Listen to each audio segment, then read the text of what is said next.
Hello students, तो CBSE ने finally decide कर लिया है और हमें भी बता दिया है कि कौन कौन से चैप्टर्स हमें फर्स्ट टर्म में आएंगे और कौन कौन से चैप्टर्स हमें सेकंड टर्म में आएंगे। तो मैं आपको आज इस प्रेजेंटेशन में दिखाऊंगा कि बताऊंगा कि आपको कौन कौन से चैप्टर्स पहले टर्म के लिए करने हैं और कौन कौन से चैप्टर्स आप सेकेंड टर्म में करेंगे। तो जो फर्स्ट टर्म के चैप्टर्स हैं उसमें आपको पता होगा कि सिर्फ ऑब्जेक्टिव पेपर ही आएगा, ऑब्जेक्टिव क्वेश्चंस ही आएंगे, और जो सेकंड टर्म का सिलेबस है उसमें से सब्जेक्टिव पूछा जाएगा। तो एक एक करके देखते हैं कि क्या पर्टिकुलर चैप्टर को रिटेन किया गया है, क्योंकि कुछ चैप्टर्स डिलीट भी हुए हैं हमारे सिलेबस में से और कुछ चैप्टर्स में से सिलेबस रिड्यूस किया गया। तो एक एक करके देखते हैं वन बाय वन चैप्टर्स में क्या क्या डिलीट हुआ है, या उस पर्टिकुलर चैप्टर को ही हटा दिया गया है या पूरा रिटेन किया गया। तो let us see one by one. पहले देखते हैं कि नंबर वेटेज क्या रहेगी हमारे पर्टिकुलर यूनिट में। इसको देख लेते हैं कि अगर फर्स्ट टर्म की बात की जाए तो वैसे तो आपका पूरा पेपर 40 मार्क्स का है, बट इस तरह से उसको यूनिट वाइज डिस्ट्रीब्यूट किया गया। तो मैं इन यूनिट्स में जो चैप्टर्स हैं उनके बारे में भी अब आपको बताता हूँ। मार्क्स वेटेज आप नोट करके रख सकते हैं, बट अभी प्रिपरेशन के टाइम पर ही इसकी जरूरत पड़ती है। Right now we can just skip this part. तो let us see one by one कौन कौन से चैप्टर्स हमें फर्स्ट टर्म में करने हैं। तो पहला जो चैप्टर हमें देखना है वो है नंबर सिस्टम। इस पर्टिकुलर चैप्टर में पहले सिलेबस ये हुआ करता था, पूरी की पूरी 6 एक्सरसाइजेस हमें करनी होती थी। अब इस पर्टिकुलर चैप्टर में से एक छोटा सा पार्ट होता है सक्सेसिव मैग्निफिकेशन का। तो ये आपका नया सिलेबस है नाउ, बट इसमें सिर्फ एक सक्सेसिव मैग्निफिकेशन वाला पार्ट है जिसको नहीं करना। बाकी पूरे चैप्टर को एज इट इज रिटेन किया गया है। 1.3 एक्सरसाइज, इसको आप देख सकते हैं मैंने रेड मार्क किया है, ये वाली एक्सरसाइज अब आपके सिलेबस से हटा दी गई। तो आप इसको नोट भी कर सकते हैं, लेकिन अदरवाइज मैं आपको इस प्रेजेंटेशन का डिस्क्रिप्शन में लिंक डाल दूंगा और आप वहां से भी इसको देख सकते हैं। Now we have the second chapter जो हमें सिलेबस के हिसाब से करना है, वो है आपका यूनिट 2 के अंदर अलजेब्रा लीनियर इक्वेशन चैप्टर का नाम। ये चैप्टर नंबर 4 है। इस पर्टिकुलर चैप्टर में हमारे पास पहले इतनी सारी चीजें होती थी, लेकिन अभी भी इस पर्टिकुलर चैप्टर में सिर्फ एक छोटा सा पार्ट हटाया गया। रेशियो एंड प्रोपोर्शन करके एक टॉपिक होता है। एज सच अगर आप ढूंढोगे तो आपको बुक में मिलेगा ही नहीं, बट हाँ सिलेबस का पार्ट था तो इसीलिए मैं आपको बता रहा हूँ कि इस पर्टिकुलर पार्ट के लिए मेंशन किया गया है कि इसको नहीं करना। बट अगर वैसे देखा जाए तो इस पर्टिकुलर चैप्टर में से effectively no change. We have to complete this entire chapter. बहुत बड़ा चैप्टर भी नहीं है कि मुझे इसमें से काफी सारे कॉन्सेप्ट करने थे, ज़्यादा कॉन्सेप्ट नहीं है और इसमें इजी कॉन्सेप्ट भी होते हैं, तो आराम से इसको कवर किया जाता है। ऑब्जेक्टिव के लिए इस तरह के चैप्टर्स बेस्ट है। नेक्स्ट चैप्टर इन लाइन हमारा कोऑर्डिनेट ज्योमेट्री यूनिट का है। चैप्टर का नाम भी कोऑर्डिनेट ज्योमेट्री ही है, और इस पर्टिकुलर चैप्टर को भी हम कहें तो बहुत छोटा चैप्टर है, बहुत सारे कॉन्सेप्ट भी होते हैं। इस चैप्टर को एज इट इज रिटेन किया गया है। There is no change in this particular chapter. उसके बाद अगली यूनिट पर चलते हैं। नेक्स्ट यूनिट जो हमारे पास है वो ज्योमेट्री है। इस ज्योमेट्री के यूनिट में काफ़ी सारे चैप्टर्स हैं। पहला जो चैप्टर इसके अंदर है वो है यूक्लिड्स ज्योमेट्री, लेकिन इस पर्टिकुलर चैप्टर को सिलेबस से हटा दिया गया। तो अगर आप इसको देखें तो इसको पूरा डिलीट कर दिया गया, इसको बिल्कुल नहीं करना है, तो आप इस पर्टिकुलर टॉपिक को अपने सिलेबस से रिमूव कर सकते हैं। उसके बाद जो अगला चैप्टर होता है ज्योमेट्री यूनिट का वो है लाइंस एंड एंगल्स। इस पर्टिकुलर चैप्टर को हम लोगों को देखना है कि यहाँ पर भी कोई चेंज नहीं किया। इस चैप्टर को भी एज इट इज रिटेन किया गया है। इसमें सारे कॉन्सेप्ट आपको एज इट इज करने हैं। नेक्स्ट चैप्टर इन लाइन हमारे पास है ज्योमेट्री का ही है, ये भी यूनिट ज्योमेट्री के अंदर आता है।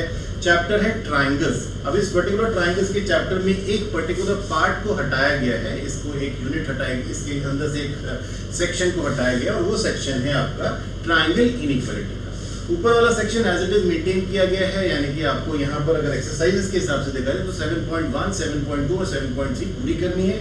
7.4 को हटा दिया। ऊपर जो आपके पार्ट्स है उसमें यहाँ पर प्रूफ पहले हुआ करता था पर्टिकुलर थ्योरम का, लेकिन अब मुझे उसको सिर्फ एज अ कॉन्सेप्ट करना है, एज इन उसके एप्लीकेशंस करने हैं। उस थ्योरम के प्रूफ की जरूरत नहीं पड़ेगी।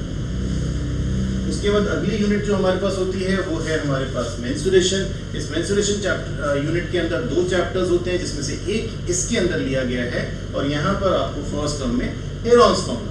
तो ये जो चैप्टर है Heron's formula, it is about the triangles area, और इसके अंदर हमें 2 कॉन्सेप्ट करने होते हैं। एक सिंपल ट्राइंगल का एरिया निकालना जहाँ पर सिर्फ ट्राइंगल ही होता है, और एक क्वाड्रिलेटरल का एरिया निकालना help of the Heron's formula. तो जो क्वाड्रिलेटरल वाले फॉर्मूला पार्ट था उसको हटा दिया गया, सिर्फ रखा गया है फर्स्ट पार्ट को। तो इसमें भी 2 एक्सरसाइजेस होती हैं आपके चैप्टर में। पहली एक्सरसाइज को हमें करना है और दूसरी एक्सरसाइज को हमें नहीं करना है। तो इस तरह से आप देख सकते हैं कि सिलेबस में क्या क्या रिडक्शन किए गए। नेक्स्ट इन लाइन हमारे पास है ये वाला यूनिट स्टैटिस्टिक्स एंड प्रोबेबिलिटी, जिसके अंदर स्टैटिस्टिक्स चैप्टर इस बार पूछा जाएगा फर्स्ट टर्म में इस पर्टिकुलर चैप्टर के अंदर भी कुछ डिलीशंस हैं, लाइक हिस्टोग्राम, नए तरीके का हिस्टोग्राम सिखाया जाता है क्लास 9th में, जहाँ पर वेरिंग लेंथ होती हैं, कि ना हाइट डिफरेंट होती है, विड्थ डिफरेंट होती है, वो सब चीज़ों के बारे में आपको यहाँ पर बताया जाता था। अब नहीं करना है उस हिस्टोग्राम को, सिंपल हिस्टोग्राम करना है और आपका डेटा जो आपका बार ग्राफ होते हैं उनको करना है। इस तरह की चीज़ें जो आप पहले भी जूनियर क्लासेस में कर चुके हैं उसी को आपको दोबारा से करना है। प्लस जो नई चीज़ें थी लाइक फ्रीक्वेंसी पॉलीगन वाला पार्ट था उसको हटा दिया गया है, मीन मीडियन मोड का इंट्रोडक्शन था उसको हटा दिया गया, सिर्फ आपको बिल्कुल नॉर्मल सिंपल वे में करनी है चीज़ें। उसके बाद हमारे पास इस पर्टिकुलर यूनिट में और कोई चैप्टर नहीं है।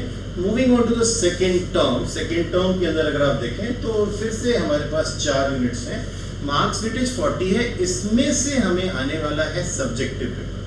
तो इस पर्टिकुलर यूनिट के अंदर हमारे जो चैप्टर्स हैं उनको एक एक करके देख लेते हैं। सबसे पहले हमारे पास है इस पर्टिकुलर यूनिट में एल्जेब्रा, तो पॉलिनोमियल काफ़ी इंपॉर्टेंट चैप्टर माना जाता है, काफ़ी स्कूल्स ने अब तक कवर भी कर लिया, बट इस चैप्टर को हम लोगों ने अब सेकेंड टर्म के लिए तैयार करना है। इसमें से सब्जेक्टिव पेपर आएगा और इसमें काफ़ी चीज़ें होती भी हैं, आप लोगों को पता भी है क्योंकि मैक्सिमम स्कूल ने ये अभी तक कवर कर लिया है, लेकिन कोई बात नहीं, इसको सेकेंड टर्म में दोबारा से हम लोग रिवाइज करके शुरू करेंगे। और इस पर्टिकुलर चैप्टर में से कुछ चीज़ें रिमूव की गई हैं, जैसे कि फैक्टर थ्योरम और रिमाइंडर थ्योरम का जो प्रूविंग पार्ट है वो नहीं करना है। डायरेक्ट क्वेश्चंस आ सकते हैं इन दोनों कॉन्सेप्ट के ऊपर, बिकॉज बिना उसके फिर चैप्टर ही नहीं चल पाएगा।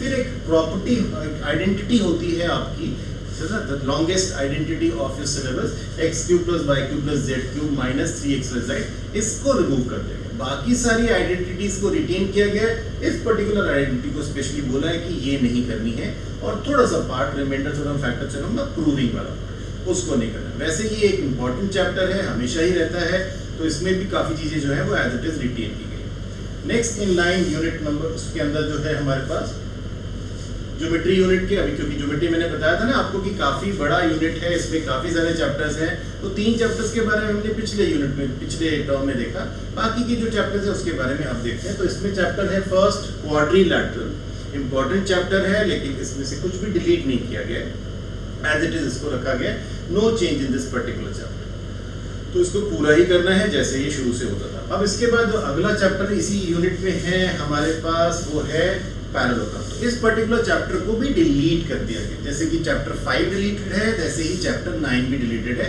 इसको नहीं करना है, इसको एंटायरली सिलेबस से हटा दिया गया। No concept of this particular chapter is to be done in class 9 इस बार, ठीक है ना। ये टर्म 2 में था वैसे भी, तो इसीलिए हम लोग इसके हिसाब से यहाँ पर इसको बता रहे, तो इसको भी डिलीट कर देंगे। Now we are moving on to the geometry का second last chapter, that is circles. अभी सर्कल्स के चैप्टर में से कुछ छोटे मोटे चेंजेस किए हैं, लेकिन एज सच उसका सर्कल चैप्टर पर कोई इम्पैक्ट नहीं, कि ना कुछ प्रॉपर्टीज थी जिनको उन्होंने कहा है कि इनको अब नहीं करने की जरूरत है, बट ये एक तरह से इररिलेवेंट ही थी, इनके ऊपर बेस्ड क्वेश्चंस बहुत ही कम थे, 1 या 2 ही होंगे, तो इससे कोई खास फर्क नहीं पड़ेगा। प्लस जो मेन कॉन्सेप्ट है सर्कल्स चैप्टर के, वो सारे के सारे रिटेन किए गए। तो यहाँ पर आप देखेंगे कि पूरा चैप्टर ही मुझे करना है। प्रॉपर्टीज में उन्होंने 1-2 चीज़ों को मार्क जरूर कर दिया कि ये नहीं है, बट इनके ऊपर बेस्ड ज़्यादा क्वेश्चंस नहीं होते, तो सर्कल चैप्टर भी पूरा ही करना है आपको ज्योमेट्री के अंदर।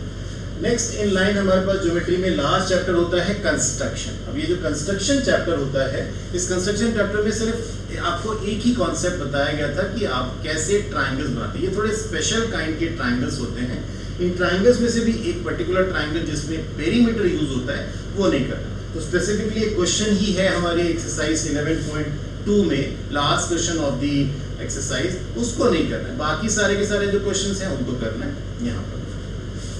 उसके बाद जो अगला यूनिट हमारे पास है वो मेंसुरेशन है। एक वाला पार्ट हमने हेरॉन्स फॉर्मूला पिछले टर्म में कर लिया, और इस टर्म में हम लोग करेंगे यहाँ पर सरफेस एरियाज एंड वॉल्यूम। तो ये जो सरफेस एरियाज एंड वॉल्यूम वाला चैप्टर है काफी इंपॉर्टेंट कॉन्सेप्ट है, क्लास 10th में भी एज इट इज यूज होता है, इसीलिए इसमें से कुछ भी चेंज नहीं किया गया है, no change in this particular chapter also. तो टर्म 2 के जो सिलेबस हैं आप देखेंगे कि उसमें ज़्यादा चेंजेस नहीं है सिलेबस के अंदर, हाँ, लेकिन 1-2 जो चैप्टर्स हटाए हैं उसके हिसाब से आपका जो सिलेबस रिडक्शन है वो कंप्लीट हो जाता है। उसके बाद हमारे पास है statistics and probability, that is the last chapter and unit also, and इस पर्टिकुलर चैप्टर इसमें हमें प्रोबेबिलिटी करना है, क्योंकि ये भी कोई बहुत बड़ा कॉन्सेप्ट नहीं होता है, हमें इस चैप्टर में कुछ भी डिलीट नहीं किया गया है और एज इट इज इस चैप्टर को रखा है, तो there is no change in this particular chapter also. Now we have completed the analysis of all the chapters. तो अब आपको कभी प्रिपरेशन के लिए ज़रूरत पड़ती है तो you can call up our institute. हमारी ऑनलाइन क्लासेस अवेलेबल हैं जिसमें आपको ऑनलाइन टीचिंग मिलती है। अब पहले टर्म के हिसाब से हम लोगों ने हर चीज़ को इस तरह से डिज़ाइन कर लिया कि ऑब्जेक्टिव ही चीज़ें उसमें बताई जाएँ आपको। तो टॉपिक कराने के बाद हम उनके सिर्फ ऑब्जेक्टिव पार्ट्स को ही डिस्कस करते हैं, ठीक है ना। You can also subscribe to the YouTube channel of ours, जिससे आपको इस तरह के लेटेस्ट अपडेट्स जो CBSE के थ्रू से आते हैं या हमारी तरफ से भी कभी कभी हम लोग अपडेट्स देते हैं, उस तरह के अपडेट्स आपको मिलते हैं। You can subscribe to the channel also. Thank you very much.